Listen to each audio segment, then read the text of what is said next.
Ask yourself, what would you do for $1 million?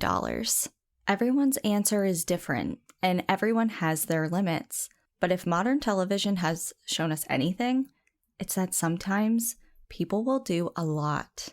From eating sheep eyeballs and spiders on Fear Factor, running around the world on The Amazing Race, starving themselves on Survivor, or living in isolation on Alone, all of these things show us just how desperate we can be to strike it rich. And while most of us draw the line at consuming live tarantulas, there are those who aren't afraid to go deeper and much darker. Contract killing or murder for hire is nothing new. Humans have enlisted other humans to kill for centuries, driven by a vendetta, ties to organized crime, or even an unhappy marriage. The people to carry out the act are known as the enforcers, and money is their motive. In 1828, this motive reared its ugly head in Scotland, where 3 men came to a mutual, unspoken understanding, killing for cash. Known to history as the Westport Murders, 16 people lost their lives at their hands. But unlike a disgruntled spouse or an individual looking for an insurance payout, William Burke and William Hare were hired to kill for science. They were enlisted to murder for the sake of medicine. Up the close and down the stair, butt and bend we Burke and Hare. Burke's the butcher, Hare's the thief, knocks the boy that buys the beef. Welcome to National Park After Dark.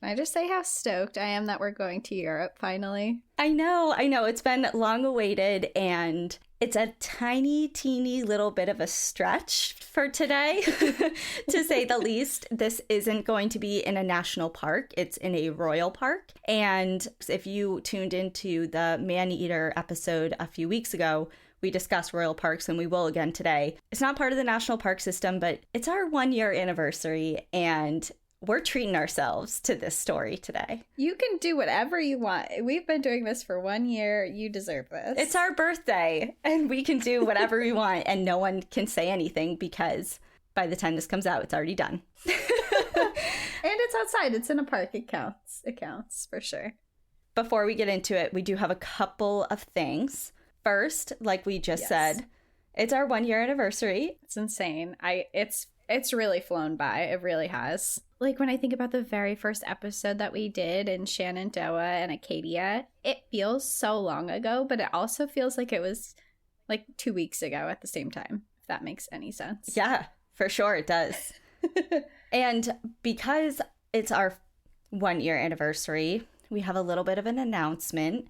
It's small, but we've been working hard on it. We have totally revamped our website, and we have a newsletter that's going to be coming out every month. And in it, we have made it so there is fun stuff and updates about the podcast. There's going to be stuff in the headlines about the parks and different articles on what's going on in the national park system, and a lot of cool things every month that we are really excited to share with everybody. My favorite aspect that we added is we're going to add a pet of the month that has been up for adoption for a long time that needs a home. So they might be in your area, or if you're interested, keep an eye out on that. And on our website, we'll have the little subscribe to our newsletter option. Yeah, so when you're going to check out the new revamped website and merch store and things like that, there will be a little box or a pop-up that will have a space for your email. And if you want to receive the newsletter, it'll be once a month. That's where you can sign up. And we won't blow up your inbox with like a bunch of other weird stuff. Like it's for the newsletter. Yeah, it's for the newsletter. Partially because I personally hate when that happens to me. And also, I would have no idea how to do that. I barely know how. We don't have time to write a ton of emails to you guys of like spam. I have one other thing that I would like to share with everybody.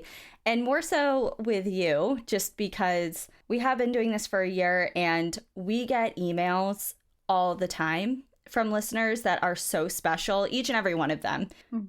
They're all taken with love, but there is one that really stood out. It was from a little while ago, I think a couple months ago, but I saved it. Okay.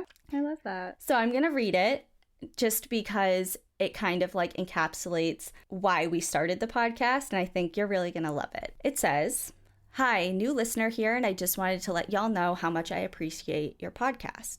I just returned from a 20-day camping adventure with my 2 teenage sons, a friend, and her teen son. We are homeschooling families that have traveled and camped many times over the years to enrich our learning. We like to say the world is our classroom, and it truly is.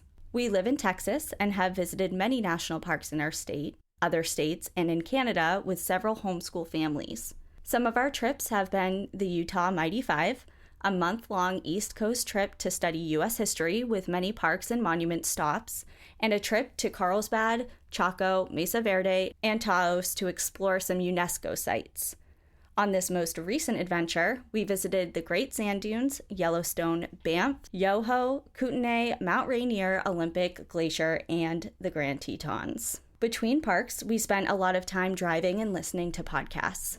We listened to all of yours during this trip, and it was not only our favorite, but it also had a huge impact on our trip and inspired the kids. Because of you, we stopped at the UFO watchtower outside of Great Sand Dunes. The woman working there, Sandy, I think, asked what brought us there, and we told her about your podcast, and she was so excited to tell us that Judy had just purchased Skippy and that she had recently gotten in touch with you to tell you about it. Unfortunately, we were a week too early to actually see Skippy, but that just means we need to plan another trip. The kids were so impressed with your connection to what we had heard from you and everything she told us on our visit. It's definitely a great memory made. While in Banff, my boys asked to go check out the Fairmont to see the haunted hotel. We did a self-guided tour. It's truly beautiful and worth visiting even without the haunting excitement. The boys searched out the haunted locations and found the information at the bottom of the steps about the unfortunate bride. We tried to sneak down the hallway to the missing room, but it was blocked off. They were thrilled to see all the things you talked about in the story in person. While in Glacier, we camped at the National Forest, but was pretty isolated, and all of us were a bit spooked after listening to Night of the Grizzlies. But thanks for that, too. The teens were much better at keeping our camp clean, not wandering off the trails, and locking away food. They even looked on the park map to find the story location, and to make sure we were nowhere near it. A little healthy fear goes a long way. The boys were so impressed by the Jenny Lake Ranger story in the Grand Tetons that we stopped by the ranger house to see if we could talk to them. They had just left for the season, but another park ranger was kind enough to talk to us about them a bit. Side note on that episode, my son had one big goal on this trip, to see a moose. In that episode, when you described the park, one of you said, seeing a moose in the Tetons is pretty much a guarantee, and he held you to it. It was the last... It was the last stretch of our trip, and we hadn't seen a moose yet. He was all ready to write you a disappointed message because you promised him we'd see a moose. Then, with just half a day left, we saw not just one moose, but a mom and her baby. It was an amazing moment. Your podcast was incredibly interesting, educational in so many ways, and led to some great campfire discussions.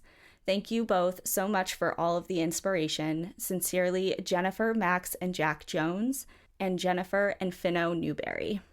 Isn't that the nicest thing? That's so sweet. Yeah, that's really, really sweet. I love the aspect of that they were also scared of Night of the Grizzlies, too.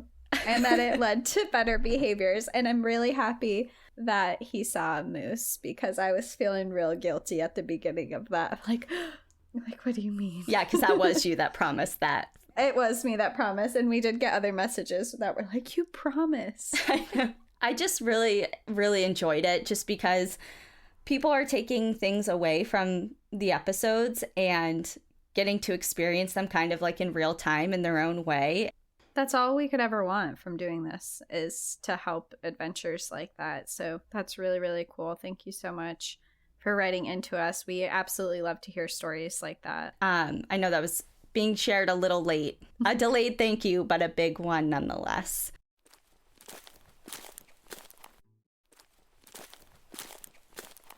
Now we're going to Scotland for the first time. I know you've been to Europe. Have you been to Scotland?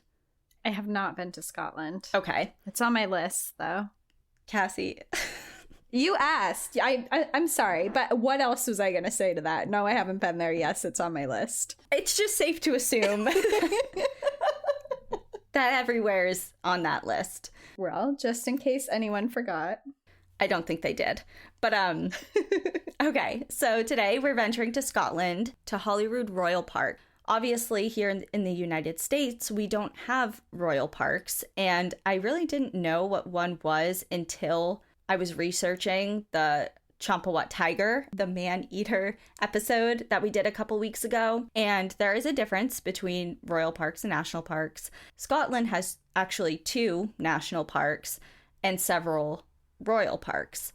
And if you don't know what a royal park is, they are lands that were used for like recreational purposes in the past, mostly for hunting purposes, exclusively for royal families and their close friends. But over time, these parks have opened up for public use and are now protected areas. Okay, that makes sense. Holyrood Park is the oldest park that we have ventured to yet in our podcast history. It was created in 1541. Wow. Yeah. But it was used as a royal hunting estate since the early 12th century. A lot of history there, then, I imagine. Tons of history. At 650 acres, it's the largest green space in Edinburgh, which is the capital of Scotland. A large patch of green and a sprawling city, Holyrood has lochs, cliffs, ridges, and hills, and is located just a mile east of the Edinburgh Castle, which is on the edge of Old Town Edinburgh. And this location means it's very easily accessible and provides sweeping views of the city. The park is home to man-made and geological points of interest. Remnants of St. Anthony's Chapel are found within this park, and that chapel is over 600 years old. Mushet Cairn can also be found here, and this small pile of rock commemorates the area where a surgeon, Nicol Muscat, murdered his wife in the year 1720. Natural formations that draw visitors to the park are most notably the Salisbury Crags and Arthur's Seat. The crags are 151 feet, which are 46 meters, of basalt cliffs, which are very popular for sport climbing. And Arthur's Seat is the main peak in a group of grassy hills within the park. At over 800 feet, climbing to the top of this ancient volcano will give panorama views of the city. Human history on Arthur's Seat goes back thousands of years. Some climbed its hills to wash their face in the fresh dew, hoping for eternal youth. Others found refuge from predators and found peace living on its grounds. Celtic legends tell of a hungry dragon stalking its skies, and it has even influenced literary works, making appearances in novels such as Mary Shelley's Frankenstein. But when 2 boys hunting for rabbits in 1836 uncovered 17 miniature coffins filled with 17 miniature bodies, Arthur's Seat was launched into the center of a centuries-old mystery that to this day has never officially been solved. Coffins, right up your alley. Miniature coffins? I need to, as you hold your coffin ring. Yeah, mini little coffins. So in June of 1836, several boys were out hunting when they came across a small cave-like outcropping covered with some slabs of stone. Curious, the boys removed the stones to find these 17 small carved coffins, each containing a small, intricately carved wooden human figurine. The coffins were small enough to fit in your open hand, and clearly carved by someone with skill. Each of the figurines were clothed inside the coffins, and the coffins themselves were stacked neatly in rows. The first 2 consisted of 8 coffins each, and then there was a singular coffin at the very top. The boys immediately started handling them and playing with them, in part destroying most of them. That sucks. It sucks, but there are also kids that... They're kids. I mean, I'm not, like, blaming them or anything. I'm just like, God, that sucks. I know. In retrospect, it's like, come on. When the media caught wind of this discovery, theories cropped up everywhere. Everyone had an opinion on what these coffins represented, where they came from, and what they were. Well, they're super creepy. They are to creepy. Just find those in the middle of, like, that's super creepy. Well, first, the most widely spread theory was that they must have a connection with witchcraft or the occult. So Arthur's Seat was linked with witchcraft.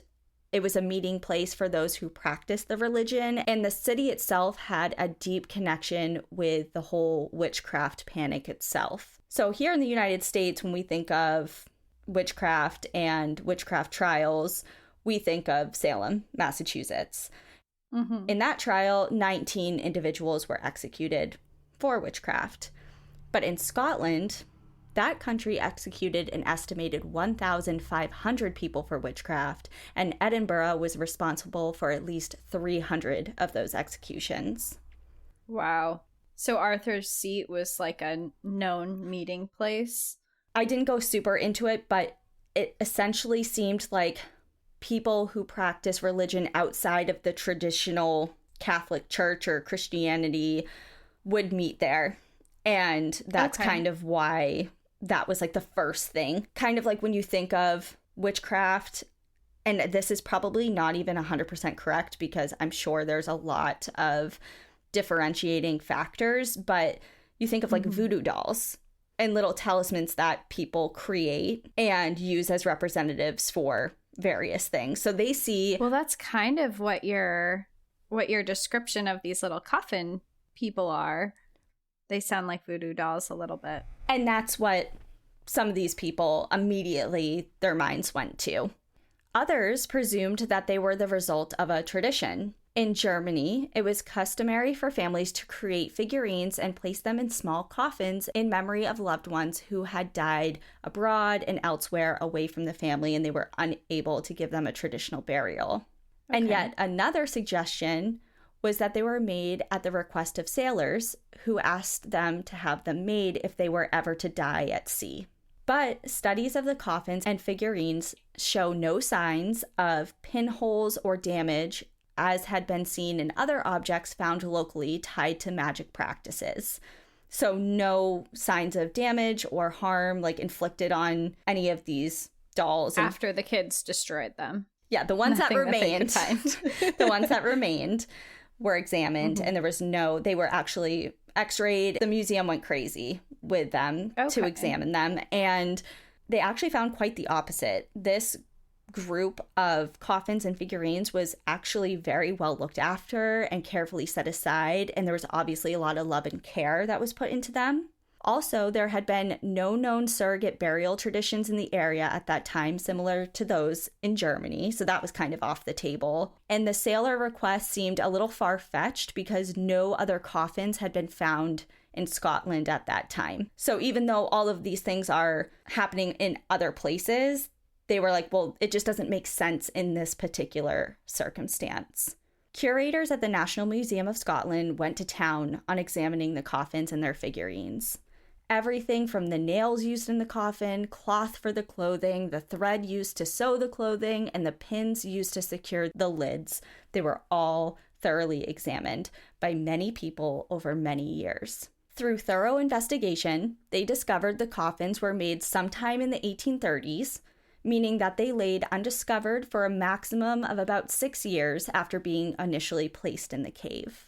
They were most likely made by a cobbler, a shoemaker, and the figurines were repurposed old toy soldiers. And I'll link a short YouTube video in the episode description. It's only about 10 minutes long, but there's one of the curators of the museum. She has the coffins laid out, and she goes through how they examined them and how they figured out all of these things about them to pin down specifics like this. It's actually really, really cool. Okay. The coffins on the bottom row were more decomposed than the ones on the second row, and then the single coffin on top was relatively untouched by wear and tear and decomposition, which led a lot of theorists to believe that they were placed there one by one over several years rather than just like laid to rest all at once. So some of them were a lot older than others. That's what some people thought, but curators have a different take on that.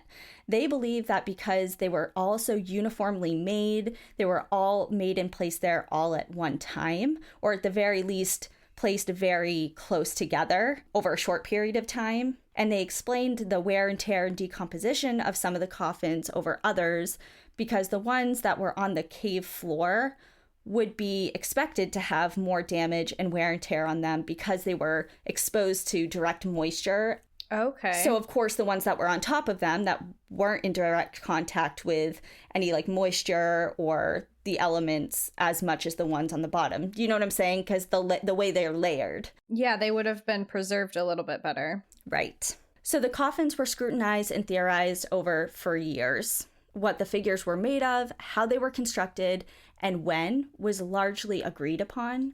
But the most important questions remained unanswered. Who made them and why? In 1995, former curator of the National Museum of Scotland and his associate carefully reviewed all the evidence and pored over historical records, ultimately presenting the most recent, plausible, and widely accepted theory to date. These figurines represented the victims of Edinburgh's most famed serial killers. What? I don't know why, but I did not see this going into a serial killer direction. Oh, yes, it does. And I was shocked when this came up because I know this story that I'm about to tell, but I had no idea about the link to the coffins.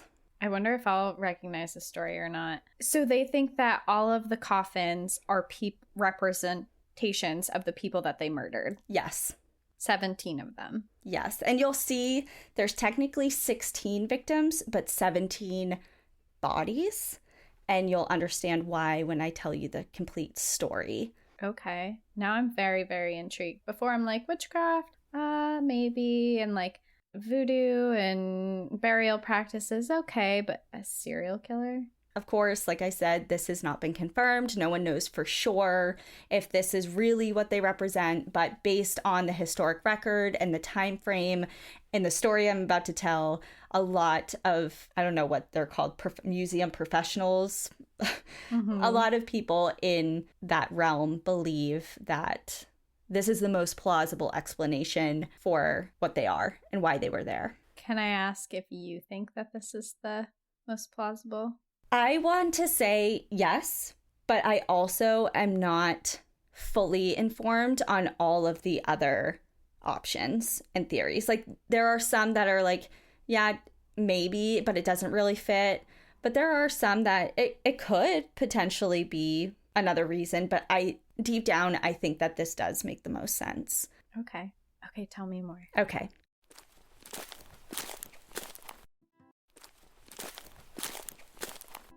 William Burke was born in the late 1700s in Ireland to a farming family. By his mid-20s, he had already joined and left the army, along with his wife and 2 children, to start a new life in Scotland following an argument with his in-laws. He found work for several years in construction on a canal, but when the construction job ended, he found himself scraping by with odd jobs. He met a woman named Helen McDougall, and in 1827, they moved to Edinburgh to find new opportunities. While living in Edinburgh, they became friends with another couple, William Hare and Margaret Laird. Margaret was the widow of the previous landlord of a local lodging house called Tanner's Close. When her husband passed away, she cozied up with Hare, and they were running the close together. Burke and Hare, so that's how I'm going to refer to them because their first name is both William. Okay. So Burke and Hare hit it off almost immediately and became fast friends, and they bonded over booze and partying. They had even worked together, but hadn't known it. Turns out they both worked on that canal when it was being constructed, and they ended up liking each other so much that Burke and Helen moved into Tanner's Close. In late November of 1827, Hare, Burke, Margaret, and Helen's lives changed forever. Hare was knocking on doors one day collecting rent from tenants when he approached a room of a tenant named Donald. After several knocks and no answer, Hare let himself in. Donald was dead, and Hare, instead of feeling sadness for the man who had passed away alone from illness, he felt frustration. Donald had owed him money, and now he needed to dispose of the body so he could utilize the room to rent to someone else. When confiding about the situation with his friend Burke, they came up with an idea. Edinburgh had a need for dead bodies. More specifically, there was a great desire for corpses within the medical community of Edinburgh at the time. Medical students were always in need of human bodies to further their study of surgery, dissection, and overall understanding of human anatomy. But coming across volunteers for such purposes was scarce. Donating your body to science was not nearly as popular as it is today, mainly because of varying religious beliefs, which highlighted the importance of intact and undisturbed bodies. For years, the main legal source of obtaining bodies was from convicted and executed criminals. However, there were several medical schools in Scotland and not enough bodies to go around for everyone in their surgery and dissection labs. Enter the dead body black market. Nicknamed grave robbers, body snatchers, or resurrection men, these men met the increasing demand for bodies. They would sneak into graveyards under the cover of darkness and dig up fresh graves. The bodies they stole, they would then sell to local anatomists. This was such a widespread problem that people were terrified that their loved ones would be stolen. So was there no process in making sure that these people actually knew who they were selling? Like, wouldn't you think you'd have to provide some type of documentation, like, this is my father, or this is my cousin, or whatever, like someone in some type of relation to you? You would think that that's the right thing to do. You'll see that that's not what happened. It's mainly because there was so much competition at the time for bodies. Because you're an anatomist or a professor, and this is the turn of the century. There are medical advances happening, but if you don't have a body to teach or learn from, what are you going to do? Mm-hmm. So essentially you're saying they just didn't care. Essentially, yes. That is exactly what I'm saying. And They're like, as long as we don't know about it, it's fine. Like, don't come in and be like, I dug this body up. But if you come in and just give it to us, we're not going to ask questions. There was a lot of that going on. So some people, pretty much everybody was terrified that their loved ones were going to be the next victims of a grave robbery. So to combat that, there was a lot of different tactics put into place throughout the UK and even in America, because this also happened in America, to help combat that. Starting at like the lowest tier of deterrence, some people would, while they were burying bodies, they would place like large branches and logs and things within the dirt to make it more difficult to dig through to get to somebody's body. Mm-hmm. They would also place large, heavy stones on top of the grave once it was completely filled in to make it more difficult to access. These stones were called mort stones, and they were only placed there temporarily. They were just left there long enough for the body to decompose to a point that grave robbers did not want it. And then the stone would be removed. And moved to the next person? Yes, yes. Others went a step further and secured the body into a coffin with an iron necklace. So there was an iron necklace that was bolted to the bottom of the coffin and wrapped around the person's neck and bolted on the other side so that people couldn't slide out and remove people's bodies from a coffin. It's like the extreme shoplifting way to go. Like, you know, you go into the store and you can't shoplift because they've got those little pins down. And if you pull it off, it explodes and then there's ink everywhere. It's like, that's what that reminds me of. I didn't know that. Yeah. Is it really an exploding ink? They threaten it on some of them. Not all of them, but some of them will say, like, we'll explode bright blue ink if you try to steal this. It's like marked money. It's like marked money. Yeah. There were also iron cages that became really popular, so it would enclose the entire grave and coffin so that it was a literal cage you couldn't penetrate. Again, those were made temporary so that it could be moved to the next person. And for those that couldn't afford any of these grave robbing deterrents, they'd simply just stand vigil by their loved one's grave for about 4 to 6 weeks until the body naturally decomposed. Wow. And some graveyards even had armed guards who would stand vigil and shoot trespassers that came in the night. So this is like really serious. Very serious. And it's so fascinating. But yes, if you look up grave robbing, it's like you could go down a rabbit hole for 3 days like I did. And I really reeled myself in to just like condense it to that much information. So Burke and Hare were not in this business. They were not in the body snatching business. It was risky, obviously. Yeah. And pretty gross. But when they looked at poor Donald, they saw a fresh, clean body, free of any decomposition, and they saw dollar signs. The next morning, they visited Surgeon Square. Now located within the University of Edinburgh campus, this area was once the center of the city's medical community. They had heard of professors who would be interested in what they were offering, and they were directed to the office of Dr. Robert Knox. What they were offering was not exactly legal, and the pair was riddled with nerves. They did not want to be accused of grave robbing and be sent to jail, but what they didn't know was that Dr. Knox was competing with other professors in Edinburgh and across Scotland for the opportunity to obtain bodies for his dissection class. Another professor in this college had somewhat of a monopoly going on the executed criminals for class use at the time, which led Knox and several of his medical students and assistants to become grave robbers themselves. They had a history of digging up bodies to use in the classroom. At this point, there were less and less executions going on, which meant less opportunity for cadavers, coupled with a huge influx of medical students who needed them, drove Dr. Knox to this decision.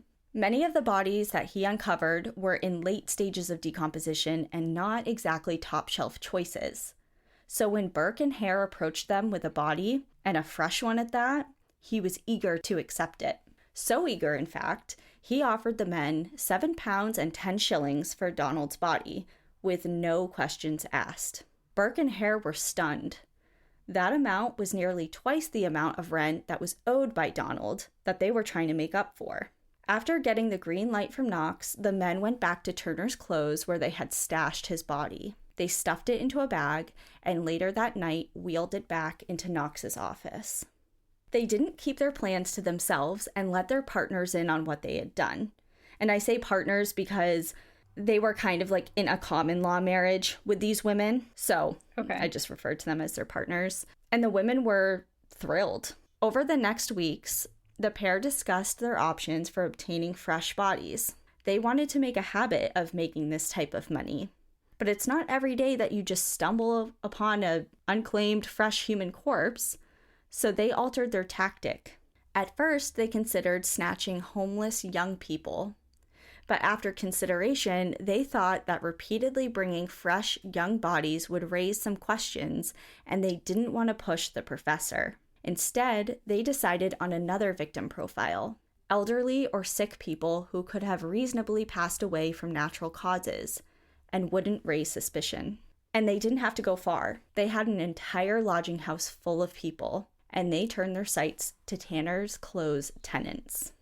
Joseph was a tenant that caught their attention right away. He was ill and had a persistent cough. Thinking that his end was near, the two men watched him with impatient eyes.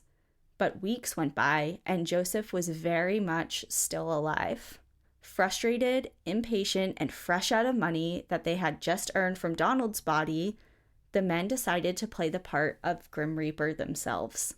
They went into Joseph's room under the guise of checking in on him, seeing how he's doing. They knew he wasn't feeling well, and they chatted him up. They fed him copious amounts of alcohol and talked with him for hours, all the while waiting. They waited for him to pass out and drift off to sleep, and then they suffocated him with a pillow. Okay, how do you spend hours with someone and then still decide to go through with that? It gets so much worse, but yeah, I know, I agree. Whew. Again, they hid the body in wraps and sacks and transported it to the office of Dr. Knox. After the cadaver was reviewed by Dr. Knox and one of his students, the two men were paid £10 for Joseph's body. This increase in price was due to how fresh it was, and this enticed Hare and Burke even more. There was money to be made in this business, and they had a willing buyer. The men were eager to expand their business, but Hare stated they needed to find a new source for bodies. He was getting worried that they'd attract unwanted attention in the form of rumors and gossip if people kept going missing from his lodging house. It's then that the men ventured out into Edinburgh with a revised plan. They would meet victims out in town at local pubs. When there, they'd make friendly, chat them up, and suggest that they bring the party back to Tanner's Close, at which point they'd feed them even more alcohol to subdue them before finishing the job. This is so sick. I know. All for money. And also calculated and cold. Very. You're spending time. Like, I'm just picturing them going to the bar and literally being like, hey, want a drink? And like dancing, hanging out, talking, learning about these people, gaining their trust, going home with these intentions. Like, it's so, hearing about murder where it's like a husband and wife or some type of, any type of motive, like a moment of passion where you're like really angry and it happens. I mean, it's not easier to hear, but it's more like, I don't know the word. It's not as premeditated. Yeah, it's not so cold and... Yeah, it's not a one-off act of passion, etc., which, I mean, there is no good, obviously, circumstance for murder, but I agree. There's something very cold and calculated and detached about this type of situation. Like, they're viewing these people as not people, but opportunities for money. I guess this does kind of remind me of Harold Henthorne when he killed his wife. And not confirmed, but we're pretty suspicious he killed his previous wife, and it was all for money. And it was for, he saw dollar signs of people that he knew and supposedly loved and spent a life with. Yeah, there's just something so cold and really dark about it. And these men kept their partners in the loop the entire time, and somewhat surprisingly, both women were on board right away. They didn't want to do the actual killing, but they volunteered to assist their partners by keeping the alcohol going and keeping the victims interested in a good time and wanting to spend more and more time there. Oh. So they were their accomplices, essentially. Oh, that's totally accomplished. Like, that's the women being like these sweet, kind. Whenever you're around women, you feel safer. It's just, it is. As a woman, women are, especially. Yeah. As a woman, especially. But I think even with men, like, men don't think of women as dangerous in general. So having a woman, or kind of to go off on like a different thing, but when you hear things like sex trafficking and a woman is doing it, it's because people feel safe around women. So when you see women who are accomplices to this, it's like another adding on the layer of like, these people were doomed from the start. Right. And it's also like they're scanning the room. They'd go into a pub and scan the room and pick out the weakest link, essentially. It makes my stomach turn, you know? Yeah. So now they have a plan, and they were ready and eager to put it into action. When an older woman named Abigail caught their attention, they knew they had to act. All went exactly as planned at the pub and later at the lodging house, until the men realized that they themselves were way too drunk to finish the job as planned. They offered Abigail a room for free to spend the night, under the guise of being concerned for her and her safety if she was to leave in the middle of the night alone. She took them up on the offer, and the next morning she awoke to an intense hangover. They had just been partying all night. They were feeding her tons of drinks. She woke up. She felt like shit. So Burke and Hare now are awake. They're sober, and they're refocused on their goal. So they offer her Hare the dog. Here's some more alcohol. Here's some more drinks. And they started the process over again. And so now, a few hours later, Abigail passes out and becomes their second murder victim. And what the men would do, their tactic. So their first murder victim, Joseph, when they smothered him with the pillow and they brought him to the doctor's office, and it was customary for the doctor and his assistants or students to examine the body before paying for it and accepting it. They were nervous that they would realize that there were like marks left through the suffocation process, and maybe he like inhaled some feathers that they would notice during the dissection itself and kind of get suspicious on how he died. So instead of using something to suffocate these people, one of them would jump on top of them and hold their mouth and nose closed, and the other would pin them down. Wow. So even more personal than it already was. Yeah. And that's how they went forward with every single victim from then on out. After stuffing her body into a chest and hiring a porter to transport her to the college, they were paid another 10 pounds for the body. Dr. Knox had 500 medical students attending his anatomy and dissection classes, and this was turning out to be a mutually beneficial arrangement. Burke and Hare were supplying the demand that he was creating, and no one asked questions. The professor obtained bodies, and the duo were allowed to continue their newfound lucrative operation uninhibited. How lucrative, you ask? 10 pounds in 1828 is about $1,500 today, which equated to about 3 years' worth of salary for these men. So they were raking it in by doing this. Yeah, they're getting a lot of money from this. And as many people do with a sudden newfound wealth, Burke and Hare started using the money to afford a much better lifestyle. They ate at better restaurants, they dressed in better clothing, and people were starting to notice. And they explained away these changes by saying that they had both, somehow, recently come into inheritances from relatives that had passed away. Suddenly at the same time. I mean, that's sketchy in itself. But, well, they're already being a little sloppy if they're going about and acting like rich people. Well, they think that by giving this explanation that they're in the clear, and they also stayed at their current jobs. So they were keeping up appearances by, so Burke was a peddler and Hare was running the lodge, and he also did some work, side jobs on boats and things. So they kept those jobs, even though they didn't really need them. In March of 1828, a sick tenant checked into the lodging house and again never checked out. Once they turned that body in, Dr. Knox casually mentioned that it would be nice to have female bodies for dissection. Taking the hint, the next month, Burke sought out sex workers. In April of 1828, Burke cozied up with 2 young sex workers named Mary Patterson and Janet Brown. He planned to pull the same tactic he had with other victims with these 2 women, but this time he wished to reap the benefits of their services prior to ending their lives. Bringing them back to his home was out of the question.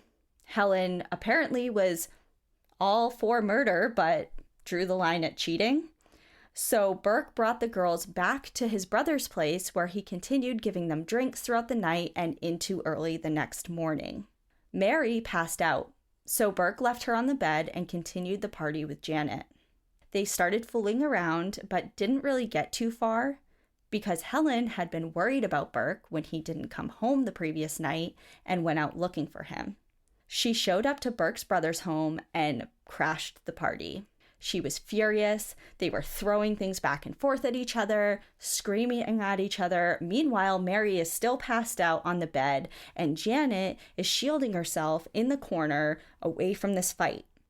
Helen eventually left, and Burke convinced Janet that everything was cool, everything was fine, and he even had the audacity to ask her to come back later to finish the job. Wow. After all of that, and then, okay, your wife is cool with you murdering people. Maybe you should check in with her. But, this is all so messed up and so determined. It's not even oh, this went bad, let's call it quits. They're oh, this went bad, let's redo it in the same hours. Yeah. Janet left, unknowingly leaving her friend in the hands of a killer. Oh, I forgot that she was still on the bed.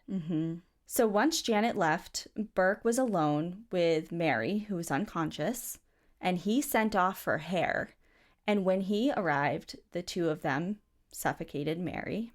They transported her body immediately to the doctor's office for payment, and it was customary, like we've talked about, for Dr. Knox and his students to examine the body before it was accepted. This no longer gave either of the men anxiety. They were more relaxed than ever, and they were getting very comfortable. At this point, it had been 5 months, and every time they brought a body in, not once had anyone stopped them on the street during transport. They were never questioned or harassed at the office, and all their initial trepidations and worries of their tactics to obtain the bodies for dissection started to melt away. Plus, the doctor had expressed his desire for female corpses, and there they were, delivering one. But this time, one of the students paused and leaned in close to Mary's face, concern clouding his expression. "I know this woman," he said. "How did she die?"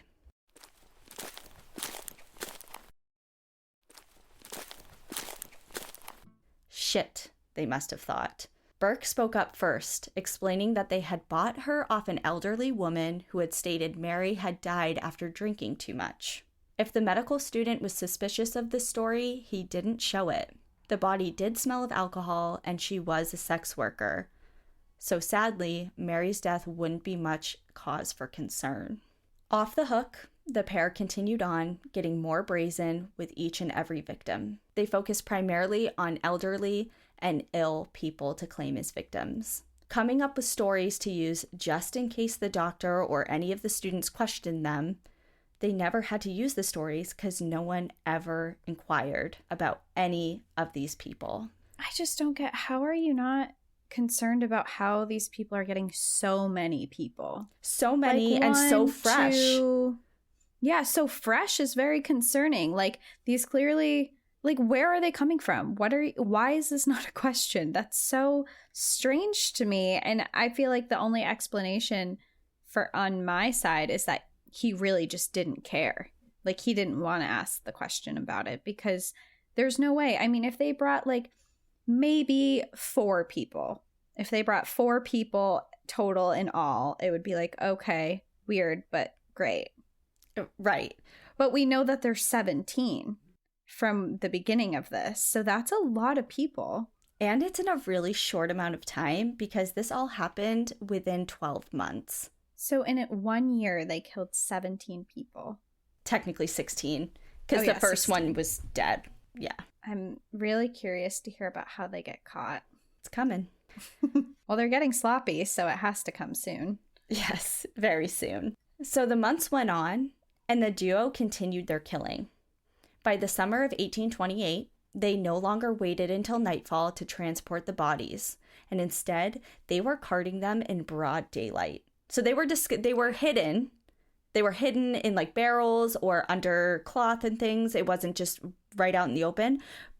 But they were just so brazen that they thought that they were just untouchable. They're very confident. Mm-hmm. They're like, no one's going to notice. No one's going to care. We do this literally all the time. It's fine. Right. And they started becoming bolder with their victim choices. They went on to kill a grandmother and her 12-year-old grandson at the same time, as well as one of the town's most beloved locals named James Wilson. And the grandson and James Wilson both put up fights at the end and almost escaped. But close calls didn't deter them, and despite some students starting to raise their eyebrows at the bodies rolling in, Dr. Knox created an environment that quickly squashed any rising concerns. If they wanted a spot in his program, they better accept these bodies. Business went on as usual until that fall. In October of 1828, the men and their wives were in the middle of another ploy to subdue an older woman named Mary Docherty at a local pub when their good time gained the attention of a large crowd. Many of the people staying at the lodge were attracted to the group clearly having a good time, and they wanted to join in. So now it was a huge party, and Burke and Hare were annoyed because that was foiling their whole plan. Yeah, you can't murder someone in front of a bunch of other people. Right. So they kind of just wrote it out and waited till everyone dissipated for the night. Everyone except for one couple named Anne and James Gray. They were the last to linger, and around midnight, Mary, their intended victim, started getting really tired. Not wanting to miss their opportunity, Burke and Hare asked the Grays for a favor. They asked if they'd be willing to give up their room at the lodge for Mary. She was old and clearly very intoxicated, and they were worried about her. They didn't want her to leave and travel alone. That's how they sold it to this couple. How kind of you. Yeah, how gentlemanly. In exchange for their room, giving up their room, they promised the Greys a nice stay at the Hare's private lodging, and they would even throw in an added bonus of making them a homemade breakfast the very next morning. The couple agreed without question and left to turn in for the night. The men then brought Mary back to Burke's room, where she was killed, and hidden in a pile of straw. The next morning, the Greys arrived to Burke's door bright and early for their promised meal. They noticed that Burke seemed a little bit flustered, but they happily entered and joined Helen in the kitchen and chatted while they all began cooking the meal. They were talking about the previous night, and the Greys asked where Mary was. Burke was quick to explain that the woman had become out of hand, she was belligerent, and they ended up having to kick her out, which struck Anne particularly as very odd. Yeah. You were so concerned about her because she's too drunk to function on her own, and then you kick her out to function on her own. Like, that just doesn't make any sense. Anne started strolling around the house while they were all chatting, and as she started approaching the pile of straw near the end of the bed, Burke yelled abruptly at her, loudly exclaiming she shouldn't be near the bed. His reaction was so stunning that it left an impression on Anne. She returned to the table where they all ate their breakfast, but something wasn't sitting right with her. As Helen and Burke were clearing the dishes, she returned to the pile and discovered the body of Mary. Horrified, she ran to her husband and told him what she had found. They had to get out of there now. That's so scary. Can you imagine? You're in there, you know it's them because they're being super suspicious, and now you're sitting there like having to eat breakfast with these people and somehow get out of there without possibly being killed yourself. Or tipping them off that you know. Or tipping them off. Yeah, you have to like act nonchalant, like, this toast is so good, thank you. It doesn't taste like blood at all. Like, oh my God, it gives me anxiety. Oh. So they hurriedly excused themselves and they made a beeline for the door. And as they were reaching for the handle, Helen cut them off. Asking what the rush was and likely buying time, Helen seemed very nervous. But James cut right to the chase.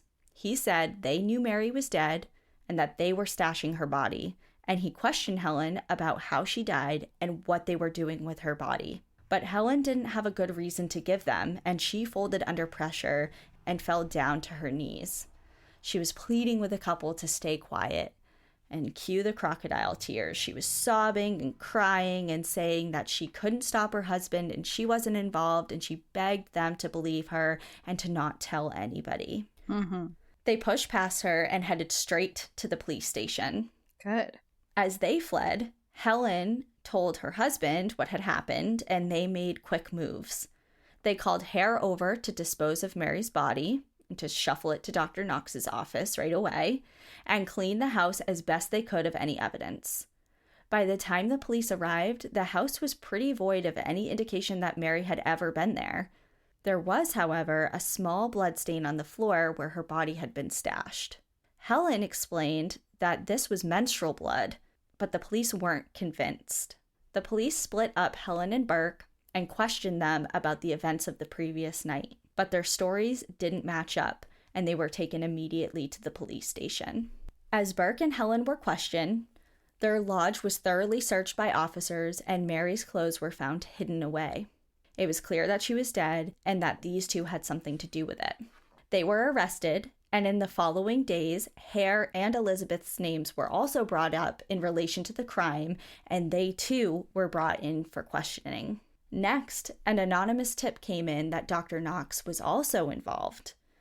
It's unknown to this day who tipped off the police initially with this anonymous tip about the professor, but it's believed that it was probably one of his students that was seeing all of this happening and didn't feel like they could speak up directly to him about the situation, but once the news and the cat was kind of out of the bag, they wanted the police to know.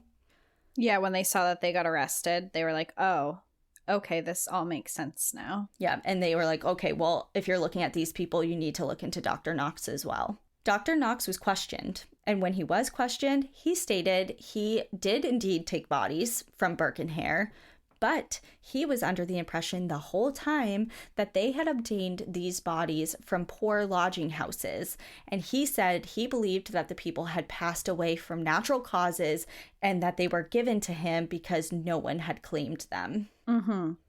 And it's just like, in retrospect, to make that claim, you're a medical professional and an anatomist, and you're telling the police that you were under the impression that they died of natural causes. Literally, all of these people who were clearly suffocated, you're going to say that... But you're also examining all the bodies, right, too. It's not even like you're not. How is that believable? Did they believe him? Yes. What?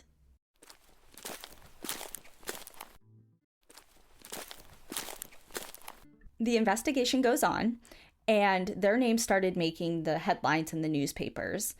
And as this was happening, several people in town came forward expressing their concern with the change in behavior in Burke and Hare. Janet Brown made an appearance too, the sex worker whose friend had disappeared, and she spoke to the police saying that she was very, very suspicious of Burke and was quite certain that he was responsible for her friend's disappearance. Also, someone came forward stating that one of Burke's nephews had been recently seen wearing Jamie's clothing, and Jamie is the local beloved townsman that disappeared. That everybody knew and would recognize his clothes, potentially. Exactly. The police had all this evidence, and they had a lot of concerned townspeople, but nothing that would hold up solidly in court. After weeks of no one cracking, they offered Hare immunity if he was to give a full confession. In December of 1828, Hare turned on his friend and business partner and spilled everything. He sneakily left out his partner Elizabeth, and his statement also exonerated Professor Knox. Helen and Burke were tried for the murder of Mary Patterson, the sex worker, Mary Dockery, their last victim, and James Wilson, the beloved townsman, and they pleaded not guilty. But their world came crashing down around them. Their trial began on Christmas Eve of 1828, and not only did Elizabeth and Hare testify against them, so did people that they had hired to transport the bodies, friends and families of the victims, and some of the medical students. Despite the defense's best attempt at deflecting the mounting pile of evidence, the very next day, the jury handed down a verdict.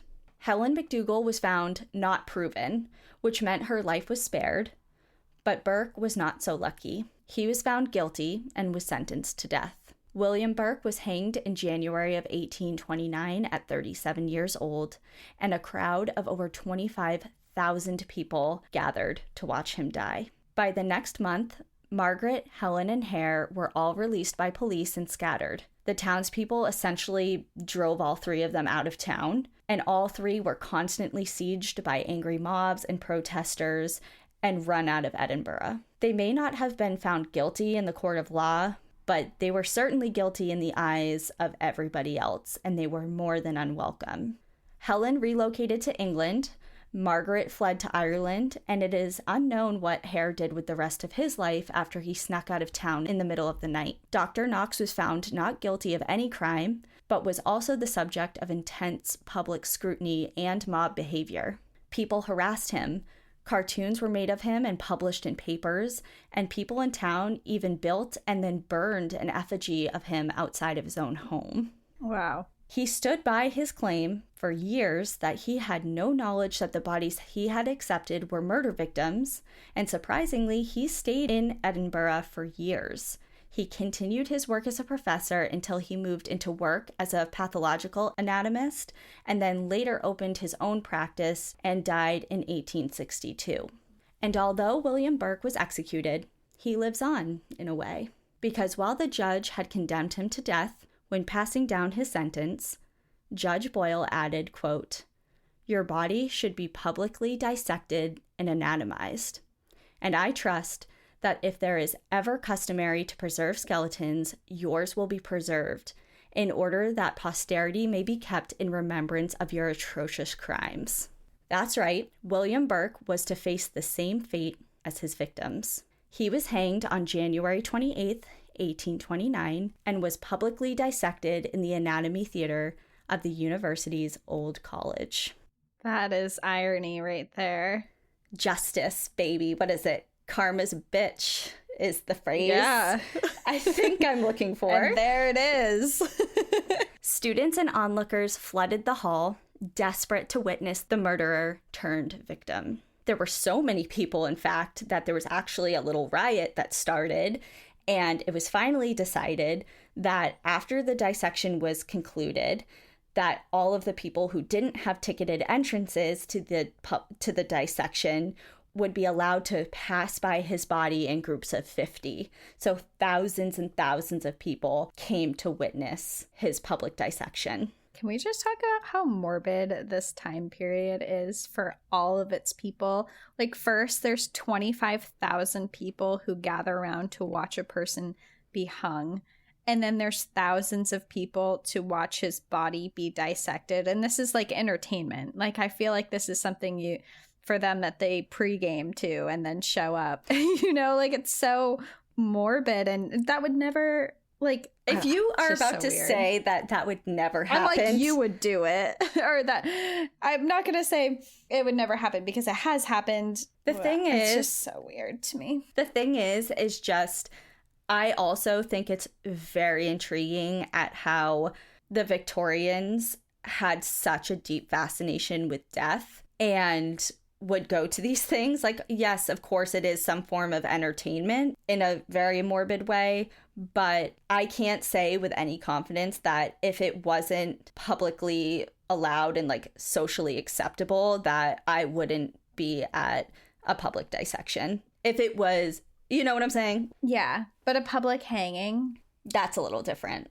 Yeah, that's like a little 25,000 people that show up to watch that is just wild to me. Yeah. It's just like... And these anatomy theaters, so I know I've mentioned this before on one of the episodes, I totally forget which one, but there is a book called The Butchering Art, and I have it, I've read it, it's really good. It's essentially talking about medicine and the Victorian era medicine in particular. And these dissection labs and anatomy theaters, have you ever seen one or know how it's set up? I don't know. I don't think so. No. I mean, I remember when they did the human exhibit in Boston. The Body where Works. you could go. Yeah, that's what it is. Yeah. I remember that.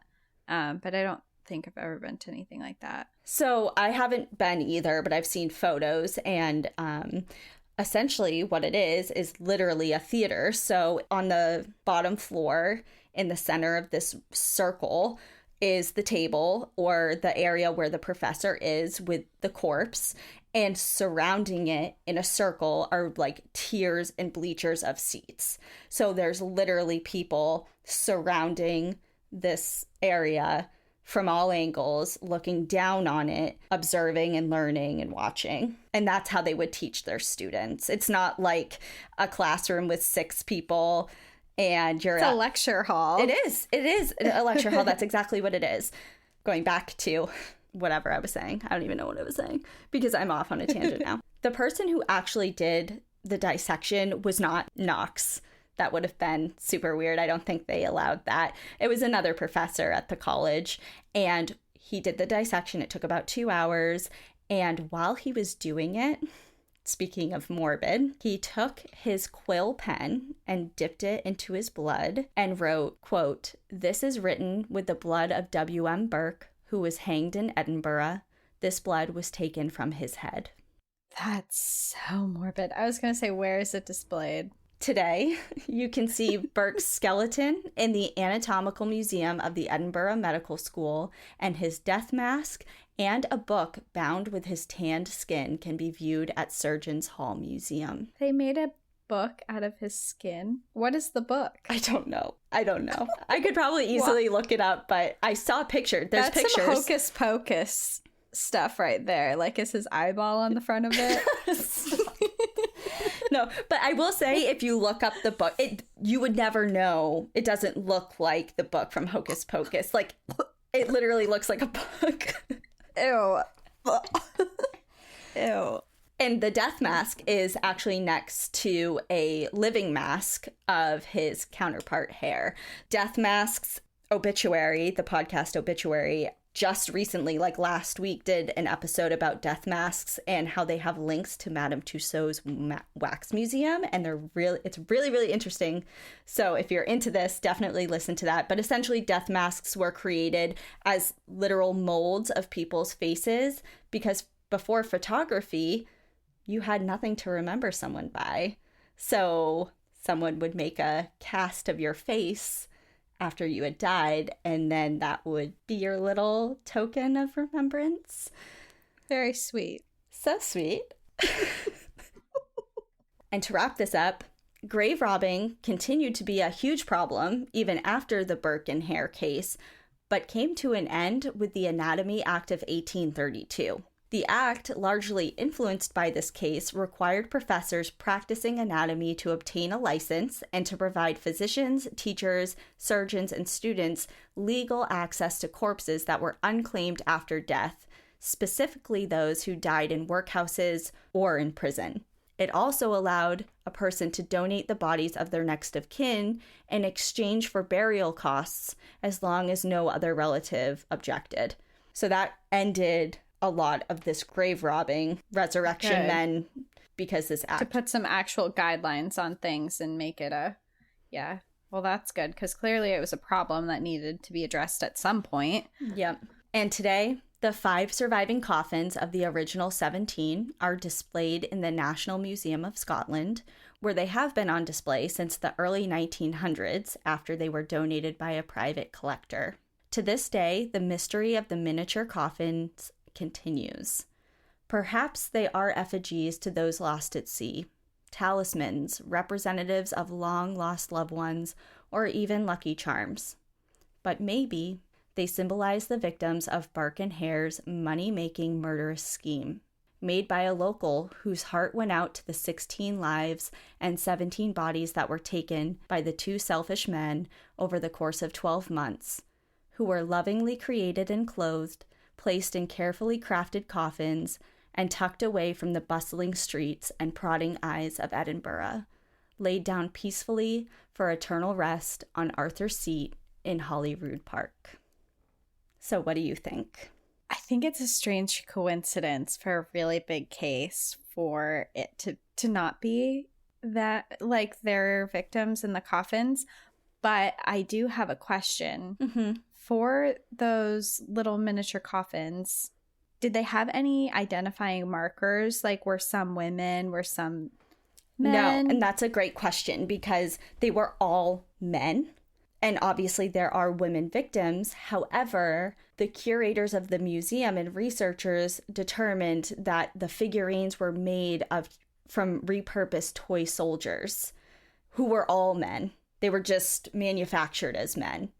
So while it's accepted that the coffins themselves were handmade, the figurines within them were old toy soldiers. Like, you can see the line on the head where, like, someone removed probably the soldier helmet, and where the arms, the shoulders are, and the legs, they swing like a toy soldier would.